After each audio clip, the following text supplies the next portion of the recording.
ಗೊಂದಲದ ಬಿಜೆಪಿ ಸದಸ್ಯತ್ವ. ಬಿಜೆಪಿಯ ಸದಸ್ಯತ್ವ ಅಭಿಯಾನ ಹೊನ್ನಾಳಿಯ ಗುರುಭವನದಲ್ಲಿ ಗಾಯತ್ರಿ ಸಿದ್ದೇಶ್ ಚಾಲನೆ ನೀಡಿದರು. ಇದಕ್ಕಿಂತ ಮುಂಚೆ ಮಾನ್ಯ ಎಂಪಿ ರೇಣುಕಾಚಾರ್ಯ ಅವರು ಸದಸ್ಯತ್ವ ನೋಂದಣಿ ಪ್ರಕ್ರಿಯೆ ಉದ್ಘಾಟಿಸಿ ಹಳ್ಳಿಗಳಲ್ಲಿ ಅಭಿಯಾನ ಮಾಡುತ್ತಾರೆ. ಆದರೆ ಮೊನ್ನೆ ನಡೆದ ಹೊನ್ನಾಳಿ ಪುರಸಭೆ ಅಧ್ಯಕ್ಷ ಉಪಾಧ್ಯಕ್ಷರ ಸ್ಥಾನಕ್ಕೆ ಆಯ್ಕೆಯಲ್ಲಿ ಬಿಜೆಪಿ ಪಕ್ಷದ ಚಿಹ್ನೆ ಅಡಿಯಲ್ಲಿ 10 ಜನ ಸದಸ್ಯರು ಇದ್ದರು.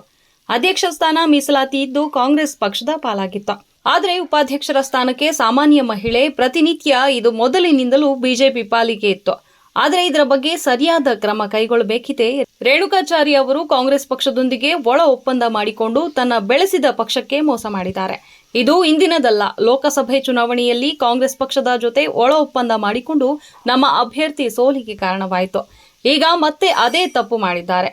ಹಳ್ಳಿಗಳಲ್ಲಿ ಸದಸ್ಯತ್ವ ನೋಂದಣಿ ಅಭಿಯಾನ ಮಾಡುತ್ತಾರೆ. ಫೋಟೋ ವಿಡಿಯೋ ಮಾಡಿ ತಮ್ಮ ಸಾಮಾಜಿಕ ಜಾಲತಾಣಗಳಲ್ಲಿ ಅಪ್ಲೋಡ್ ಮಾಡುತ್ತಾರೆ ಎಂದು ಎಬಿ ಹನುಮಂತಪ್ಪ. ಹೀಗೆ ಹೊನ್ನಾಳಿ ತಾಲೂಕು ಬಿಜೆಪಿ ಗೊಂದಲದ ಗೂಡಾಗಿದೆ. ಒಬ್ಬ ನಿಷ್ಠಾವಂತ ಮತದಾರ ಪ್ರಭು ಈ ಸಂದರ್ಭದಲ್ಲಿ ಯಾರ ಹತ್ತಿರ ಹೋಗಬೇಕು ಎಂಬ ಗೊಂದಲದಲ್ಲಿ ಇದ್ದು, ಇದು ಕಾಂಗ್ರೆಸ್ ಪಕ್ಷಕ್ಕೆ ಒಂದು ವರದಾನ ಎಂದೇ ಹೇಳಬಹುದು. ಇಷ್ಟೆಲ್ಲ ಬಿಜೆಪಿಯಲ್ಲಿ ಆದರೂ ಇದರ ಬಗ್ಗೆ ರಾಜ್ಯ ಬಿಜೆಪಿ ನಾಯಕರು ಮತ್ತು ಜಿಲ್ಲಾ ಉಸ್ತುವಾರಿ ಮಂತ್ರಿಯವರು ಗಮನ ಹರಿಸದೇ ಇರುವುದು ತುಂಬಾ ಸೋಜಿಗ ಪಡುವಂತೆ ಮಾಡಿದೆ.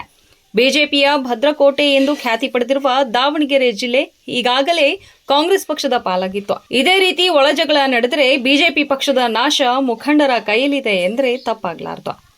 ಯಾವ ತರ ಮಾಡಬಹುದು ಅಂದ್ರೆ ಕರೆದು ಪುರಸಭಾ ಸದಸ್ಯರನ್ನು ಕರೆದು ಮೀಟಿಂಗ್ ಮಾಡಿ ನಮ್ಮ ತಾಲೂಕು ಅಧ್ಯಕ್ಷರಿಂದ ಅವರಿಗೆ ವಿಪ್ ಜಾರಿ ಮಾಡಿ ಉಪಾಧ್ಯಕ್ಷರ ಸ್ಥಾನ ಗೆಲ್ಲಬಹುದು.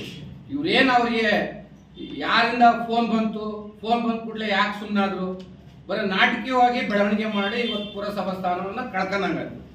ಪುರಸಭಾ ಉಪಾಧ್ಯಕ್ಷರ ಸ್ಥಾನ ಕಳ್ಕೊಂಡಾಗ ಅದ್ರ ಜೊತೆಗೆ ಇವತ್ತೇನು ಪುರಸಭಾ ಸದಸ್ಯರು ನೋವಾಗಿದೆ, ಅಲ್ಲೇ ಜನಸಾಮಾನ್ಯರಿಗೂ ಇದೇನಪ್ಪ ಇವರು ರೇಣುಕಾಚಾರ್ಯ ಅವರು ಈ ಕಾಂಗ್ರೆಸ್ನ ಒಳ ಒಪ್ಪಂದ ಮಾಡ್ಕೊಂಡು ಯಾವುದೇ ತರಹದ ನಾಮಿನೇಷನ್ ಮಾಡಲಿಲ್ಲ. ನಾಮಿನೇಷನ್ ಮಾಡಿದ್ರೆ ಓಟ್ ಆಗಿರೋ ಹಾಕ್ಲಿಲ್ಲ.